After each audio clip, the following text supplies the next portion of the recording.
ദൈവ തിരുനാമത്തിന് മഹത്വം ഉണ്ടാകട്ടെ. പ്രിയപ്പെട്ട കൂട്ടുകാരെ, ജോബിന്റെ പുസ്തകത്തില് 38-ാം അധ്യായത്തില് അതിന്റെ തലക്കെട്ട് തന്നെ തുടങ്ങുന്ന ഇങ്ങനെയാണ്: ദൈവം സംസാരിക്കുന്നു.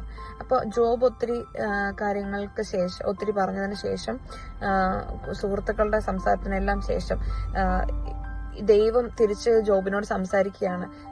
ഒത്തിരി കാര്യങ്ങൾ അക്കമിട്ട് ദൈവം ഇങ്ങനെ ചോദിക്കുകയാണ്.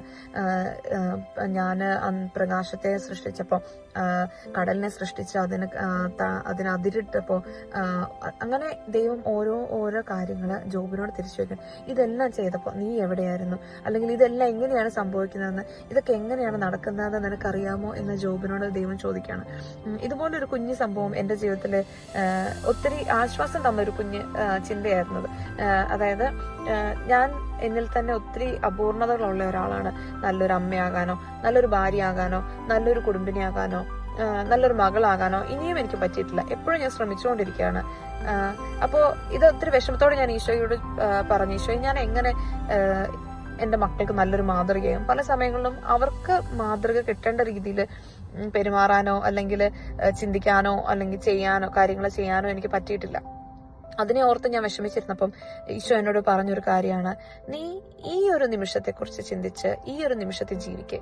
നീ ആയിരിക്കുന്ന ഈ ഒരു സെക്കൻഡ് ഏറ്റവും ഫ്രൂട്ട്ഫുൾ ആയിട്ട് ചെയ്യാനായിട്ട് പരിശുദ്ധാത്മാവിന്റെ ശക്തിയിൽ, അല്ലെ പരിശുദ്ധാത്മാവിനോട് സഹായം ചോദിച്ച്, പരിശുദ്ധ അമ്മയുടെയും യോസേപ്പിതാവിന്റെയും മേൽനോട്ടത്തില് നീ കാര്യങ്ങൾ ചെയ്യാനായിട്ട്, അത് ഈ ഒരു നിമിഷത്തെ കുറിച്ച് മാത്രം ചിന്തിക്കുക.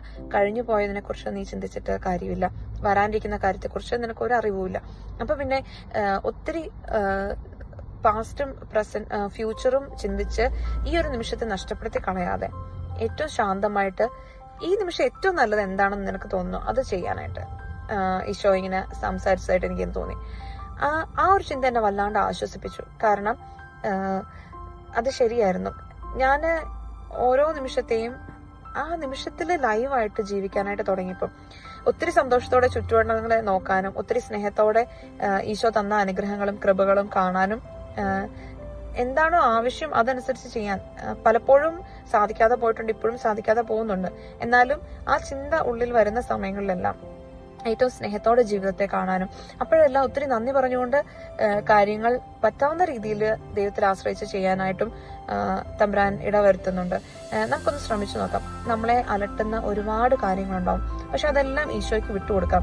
കാരണം ദൈവത്തിന് മാത്രമേ എല്ലാറ്റിനും മേൽ അധികാരമുള്ളൂ. ഈ ഒരു കുഞ്ഞു നിമിഷം മാത്രമേ നമ്മുടെ കയ്യിലുള്ളൂ. അത് നമുക്ക് ഏറ്റവും സ്നേഹത്തോടെ സന്തോഷത്തോടെ ഈശോയിൽ ആശ്രയിച്ച് ജീവിക്കാം. പറ്റുന്ന കാര്യങ്ങൾ ചെയ്യാം. ബാക്കി എല്ലാം തമ്പുരാന് വിട്ടുകൊടുക്കാം, പാസ്റ്റും ഫ്യൂച്ചറും ഒക്കെ. Ave Maria.